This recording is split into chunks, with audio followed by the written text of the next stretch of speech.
তিনটা মিলে একটা এবং ম। এই জন্য নাসিক্য ধ্বনি বলা হয় তিনটি, নাসিক্য বর্ণ বলা হয় পাঁচটি। তাহলে অনুনাসিক বর্ণ কোনগুলো? অনুনাসিক কি এগুলোই নাকি আলাদা? অনুনাসিক অবশ্যই আলাদা। আসসালামু আলাইকুম, সবাইকে শুভেচ্ছা জানাচ্ছি। আজকে আমাদের শিরোনাম হচ্ছে নাসিক্য বর্ণ, নাসিক্য ধ্বনি এবং অনুনাসিক ধ্বনি।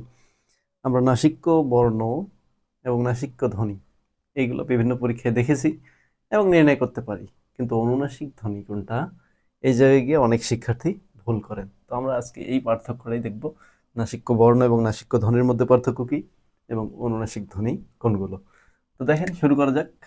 আমরা জানি নাসিক্য ধ্বনি হচ্ছে বর্গীয় পঞ্চম বর্ণগুলো উ, ইউ, ন, ন এবং ম। এই পাঁচটা হচ্ছে আমরা জানি নাসিক্য বর্ণ। 1 2 3 4 5, এগুলোকে বলা হয় নাসিক্য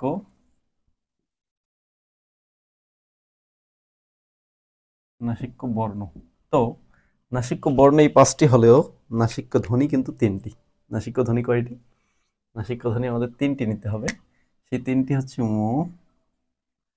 ন, ম। এই তিনটি হচ্ছে নাসিক্য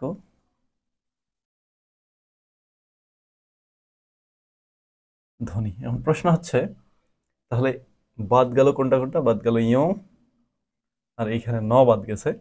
এই দুইটা বাদ যাওয়ার মূল কারণ কি? এই দুইটা বাদ যাওয়ার মূল কারণ হচ্ছে ইয়র উচ্চারণ এবং নয়ের উচ্চারণ এই তিনটে মিলে উচ্চারণ হচ্ছে একটা। অর্থাৎ আমরা যদি ইয়টা দিয়ে লিখি সেটার উচ্চারণ কিন্তু নয়ের মতোই হয়। কারণ আমরা লিখলাম ব্যঞ্জন বর্ণ, ব্যঞ্জন বর্ণ। তো এই ব্যঞ্জন বানান, এই যুক্ত বর্ণটা কি আছে?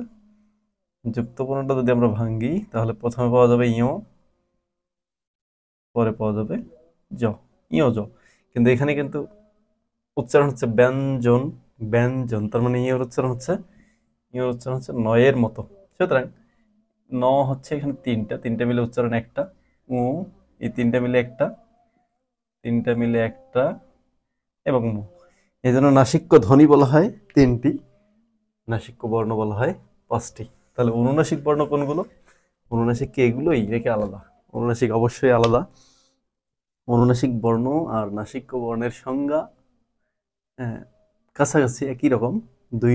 দুই ধরনের বর্ণ উচ্চারণের সময় বাতাস নাক মুখ দিয়ে বের হয়। তবে অনুনাসিক ধ্বনি হচ্ছে সেগুলোই যখন আমরা কোনো বর্ণে কোনো শব্দের মধ্যে কোনো বর্ণের উপরে যদি চন্দ্রবিন্দু থাকে, সেই বর্ণটা ঠিক যেভাবে উচ্চারণ করি সেইটার নামই হচ্ছে অনুনাসিকতা।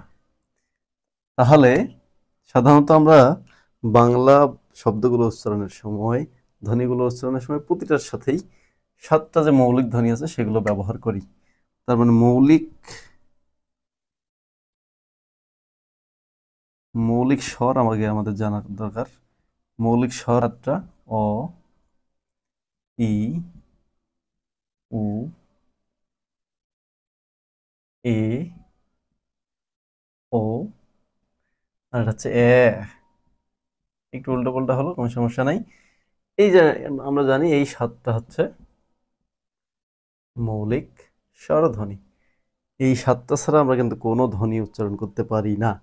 যার কারণে যখনই কোনো শব্দে আমরা না অনুনাসিক উচ্চারণ করব, তখনই সেটার উপরে আমরা চন্দ্রবিন্দু দিয়ে উচ্চারণ করি, চন্দ্রবিন্দুর মতো।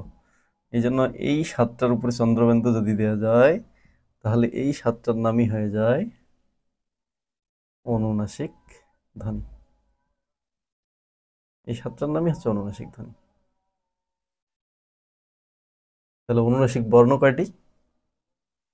অনুনাসিক বর্ণ আমাদের লিখতে হবে একটি। অনুনাসিক বর্ণ হচ্ছে একটা। এটা কোনটা? সেটা হচ্ছে চন্দ্রবিন্দু।